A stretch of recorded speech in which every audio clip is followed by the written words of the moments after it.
Bab 1. Mukjizat, keajaiban-keajaiban lainnya. Untuk menghilangkan poin utama dalam perkara mukjizat Yesus, yakni menghidupkan kembali orang yang sudah mati dan menyembuhkan orang sakit, kiranya tak perlu melibatkan perbuatan-perbuatan ajaib lainnya yang disifatkan kepadanya. Contohnya, seperti merubah air menjadi anggur, seperti yang ditulis oleh Yohanes sebagai mukjizat pertamanya.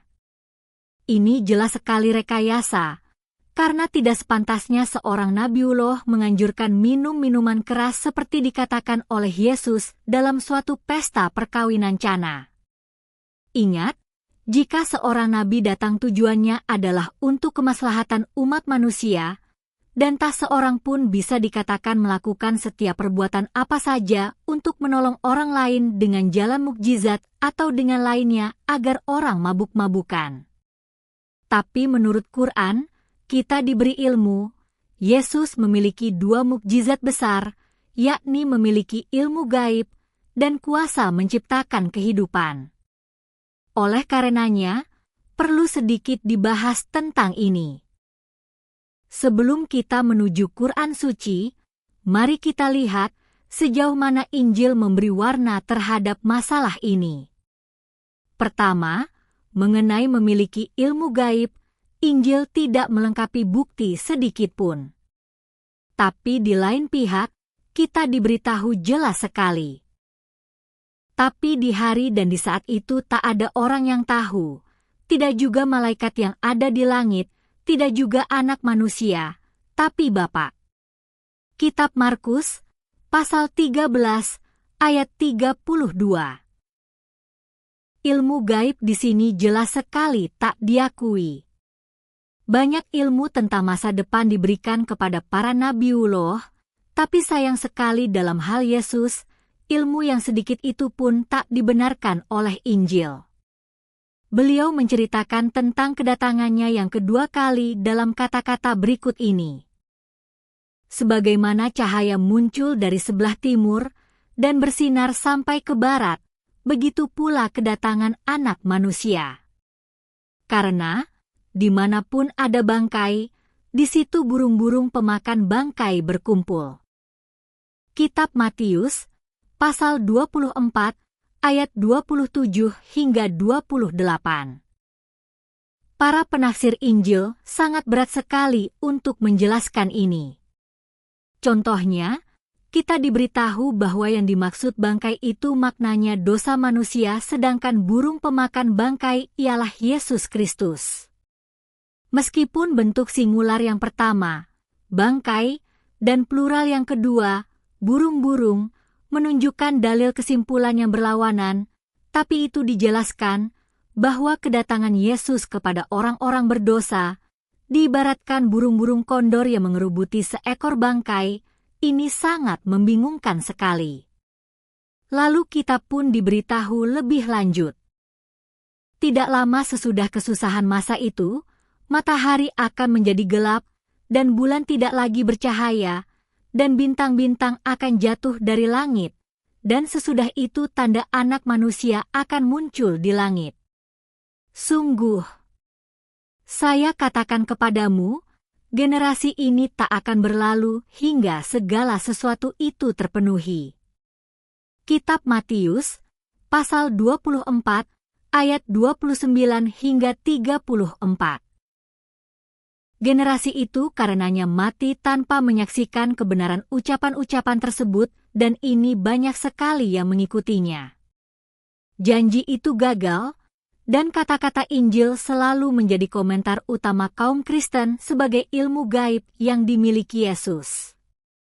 Memang taklid buta itu tak perlu dalil dan tak perlu pula digoyang oleh argumen, tetapi kritikan para pembaca tak bisa menemui penjelasan, kecuali Yesus membuat kesalahan dalam menerangkan ramalan. Saya katakan ini berbeda sekali dengan kenabian Yesus, meskipun para pengikutnya jauh menyimpang dan menyatakan bahwa kesalahan itu karena kebodohan Yesus sendiri. Rev Dumlow berkata, Plumtree mempertimbangkan, jawaban itu paling berani sebagai kebenaran dan paling dihormati, dan mendapatkan penjelasan kebodohan Kristus pada hari dan saat itu. Kitab Markus, pasal 13, ayat 32. Bahkan, meskipun kita mengira-ngira, sebagaimana Plumtree, benar-benar tidak mengetahui tanggal itu, kita tidak bisa menyimpulkan, karena jika tidak tahu tanggal, dia tidak akan berusaha untuk memperbaikinya. Pernyataan terhadap Injil seperti itu, dia pasti seorang Kristen yang paling berani yang mengumumkan kepada dunia bahwa Yesus tak mengetahui perkara gaib. Bahkan meskipun Quran telah menjelaskan hal itu, rupanya tidak pantas bagi seorang Kristen untuk mendustai kitab sucinya sendiri dan menunjukkan Quran yang dia percayai sebagai kitab penipu dalam menopang pernyataannya. Apa yang dia katakan bagi seorang Muslim ialah, Anda harus menerima Yesus sebagai manusia yang lebih dari orang-orang lain sebab Quran mengatakan dia mengetahui perkara gaib, dan bila Anda menerimanya seperti itu, Anda harus percaya kepada Injil sebagai dasarnya, yang pada faktanya, dia tidak mengetahui perkara gaib. Logiskah ini, meskipun kelihatannya lebih aneh? Mengenai Quran suci, dimanapun tidak membicarakan Yesus sebagai tidak mengetahui perkara gaib. Terhadap semua itu dikatakan seperti ini. Dan aku beritahukan kepadamu apa yang harus kamu makan dan apa yang harus kamu simpan di rumah kamu. Quran Suci, Surat 3, ayat 48.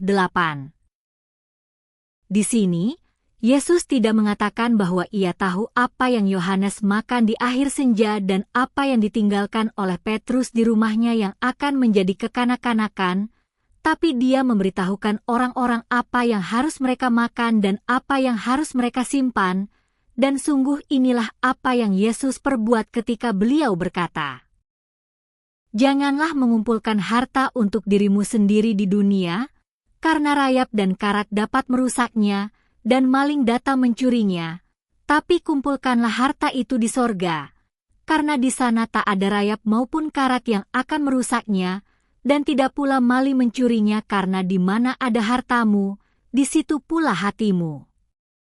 Kitab Matius, pasal 6, ayat 19 hingga 21.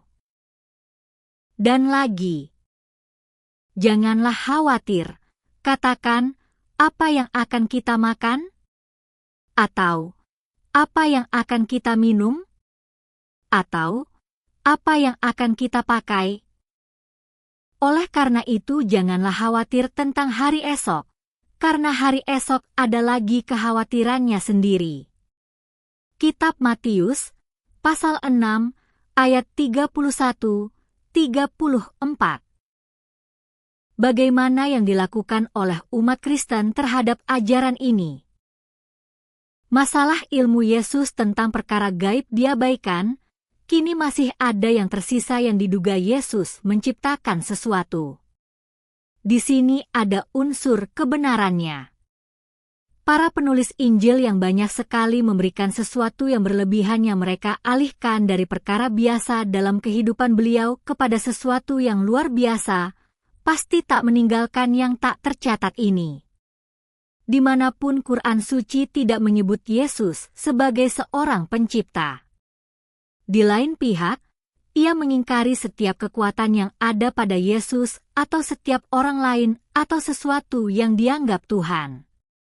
Dikatakan, atau apakah mereka membuat sekutu bagi Allah yang menciptakan makhluk seperti yang diciptakan olehnya, sehingga apa yang diciptakan itu membingungkan mereka? Katakanlah, Allah itu yang menciptakan segala sesuatu, dan Dia itu Esa, yang maha unggul. Quran Suci, Surat 13 ayat 16. Dalil ini benar-benar merobohkan ketuhanan Yesus sampai sama seperti orang lain dan sebagainya, dan teori bahwa ciptaan itu segala sesuatunya diasalkan kepada Yesus oleh Quran Suci, sedikit pun tidak berarti menentang ini. Salah pengertian ini terjadi karena dua makna yang berbeda dari kata whole. Pertama berarti menentukan ukuran, menentukan pertimbangan, atau menentukan pertimbangan maupun ukuran sesuatu, sementara arti lainnya ialah ciptaan. Semua kamus bahasa Arab mengakui ini. Untuk mudahnya para pembaca, saya tunjukkan kepada kamus bahasa Arab Inggris Lexicon. Kata itu digunakan luas sekali dalam makna pertamanya dalam literatur bahasa Arab, dan Lane mengutip beberapa contoh. Jadi holokal adzim maknanya dia mempertimbangkan atau menentukan sesuatu yang tersembunyi. Holakolnala artinya dia menentukan ukuran sendal dan sebagainya. Dalam hal inilah para mufasir menafsirkan kata holk seperti digunakan Yesus dalam surat 3, ayat 48, yakni dalam hal menciptakan burung dari tanah. Dan bahkan Lane pun menerima tafsiran yang sama, karena dia menerjemahkan kata ini ahlukulakum, aku akan menciptakan sesuai ukuran yang tepat bagi kamu. Para mufasir Quran suci lebih jauh mengatakan bahwa bentuk ukuran itu sebenarnya tidak kembali kepada burung. Lihat tafsirnya Wahab yang dikutip di dalam kitab Ruhul Ma'ani. Di situ sangat sederhana sekali. Sekilas saja dipandang dan sesuatu itu kembali menjadi debu secara mendadak. Perbuatan membentuk apapun, jika benar-benar bentuk burung itu dibuat oleh Yesus, maka mukjizat itu jauh lebih rendah daripada kehebatan mukjizat Nabi Musa, di mana tongkat diubah menjadi ular. Tapi harus diingat bahwa Yesus Kristus selalu berbicara dalam bahasa tamsil atau kalam ibarat dari arti kata yang sebenarnya, dan dalam arti ini beliau sebenarnya tidak pernah membuat bentuk burung, suatu perbuatan yang tidak bisa dilakukan oleh seorang nabi, tapi itu maknanya meniupkan rohani kepada para pengikutnya, agar rohani mereka dapat membumbung tinggi bagaikan burung terbang mengangkasa ke cakrawala.